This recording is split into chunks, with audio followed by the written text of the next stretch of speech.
The Africa Cup of Nations will start off in Cameroon on Sunday, January 9.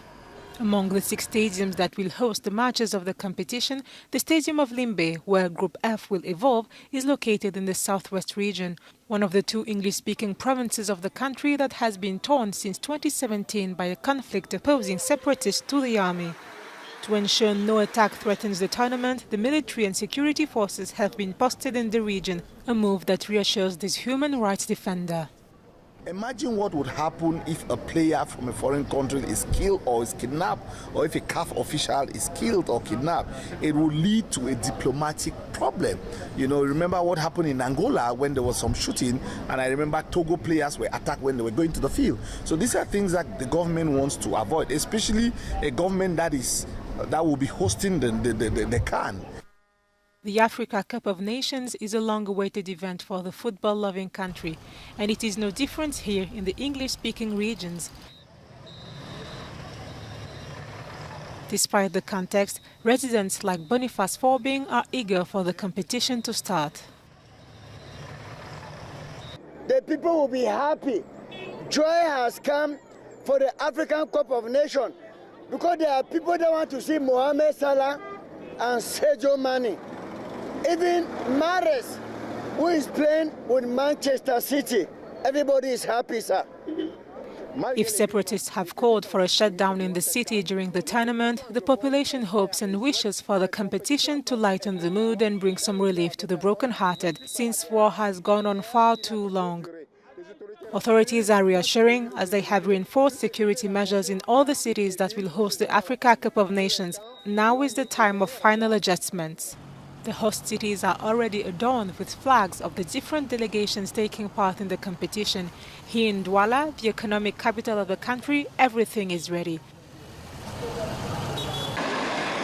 Security crews have been increased in the airport area and along the main roads. Cameroon can pride itself on hosting this international high mass of football. We can't wait for it to start, and I'm sure we will live what will become one of the greatest AFCON of all times. As the countdown continues to the opening ceremony of the 33rd edition of the Africa Cup of Nations, football lovers are getting ready to make the most of the competition. As the sun sets here on the fishery of Kituku near Goma, a city located in the eastern region of the Democratic Republic of Congo, Junior and his colleagues are bustling around. The fishermen are preparing their equipment for work. Their dugout is ready. They will soon embark to install their nets in the lake. To ensure fruitful fishing, they have to go as far as possible from the coast. It's there that the biggest fish hide. However, that is also where a risk lies. I was here by night a few weeks ago when armed men came in a motorized dugout. They took from me all my work equipment, my catch, they injured my right eye and beat me.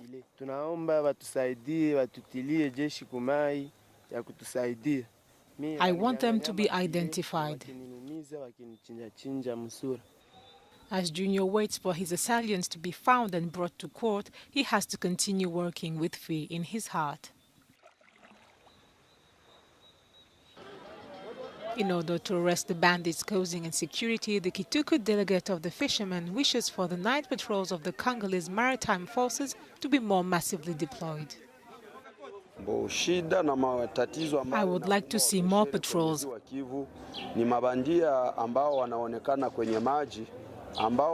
Armed bandits disrupt the work of the fishermen here. We don't really know where they come from, but the moment we bump into one of them, we are stripped of everything we have.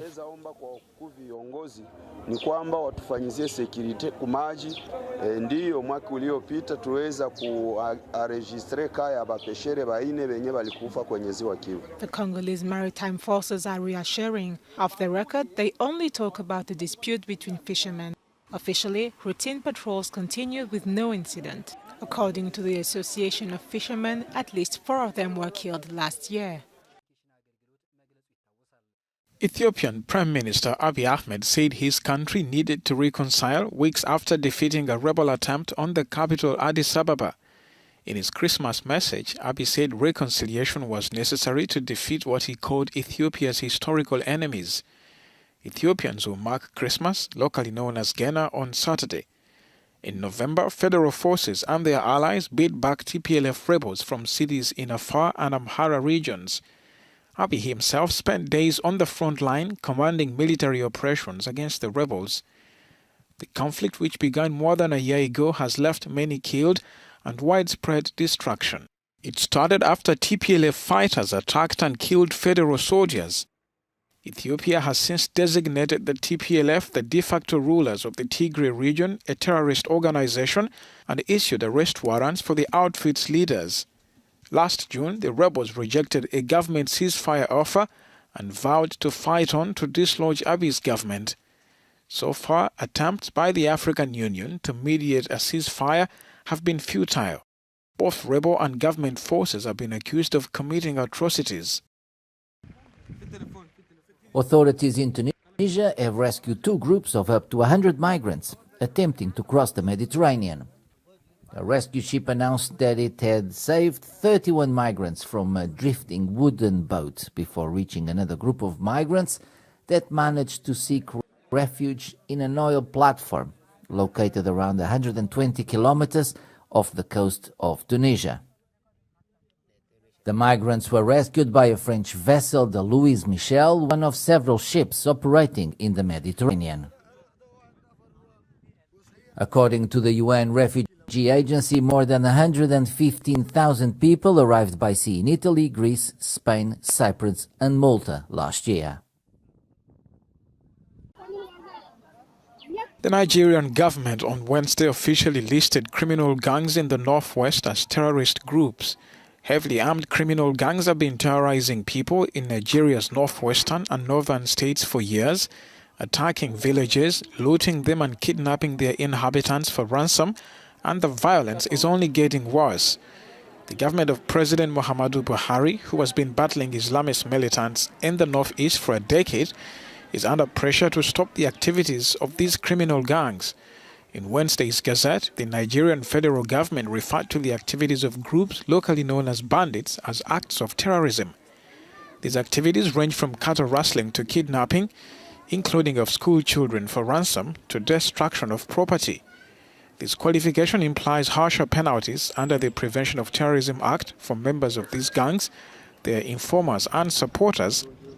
Security forces have announced operations against the gangs, including air raids and cutting off mobile telephone signal in parts of northwestern Nigeria.